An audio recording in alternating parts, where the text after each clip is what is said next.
फोण्या पोटनिवडणूक कॅन्सल जालो हाचो मोठो बोळ वाठारांत जाल्लोच, पूण एक मोठे कन्फ्युजन बॅलेट वोटिंगचे जे सुमारे 150 लोकांनी ऑलरेडी केले. बॅलेट वोटिंग जे एका दिसा पयलीं सरकारी कर्मचारी तशेंच सिनियर सिटीजन ना जाल्यार डिजेबल मनीस करतात. घराघरांनी वचून सरकारी अधिकारी बॅलेट पेपरचेर त्यांचे वोट घेतात.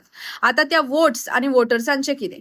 एक कॉन्ट्रोवर्सी, वोटर्सांचे कास्ट केलो वोट उक्तार जावपाक जायना हो मोठो भंय. दरम्यान डॉक्टर केतन भाटीकर अपील करतात, प्रत्येक कॅन्डिडेटाक आपूण बॅलेट पेपर डिस्कार्ड करचे ना जाल्यार त्या वोटर्सांक परत दिवचे अशी मागणी. Good afternoon. सगळो रिक्वेस्ट आसा हो वोटर्सांक, कारण election commission of India has become a puppet of BJP. So हांव रिक्वेस्ट करता वोटर्सांक, जेणे आपले पोस्टल बॅलट्स जे तांच्या घरा येवन वोटिंग घेतला, ते ऑलमोस्ट मोर दॅन 150 वोटिंग आसा.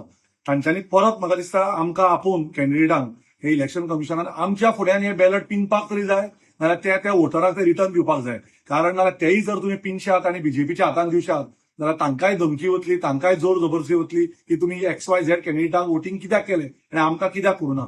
सो हे सिक्रेट वोटिंग एक्सपोज जावं नये म्हणून इलेक्शन कमिशन ऑफ इंडियान आयच्या आयज हाजेर सोल्युशन काडपाक जाय. देव बरें करूं.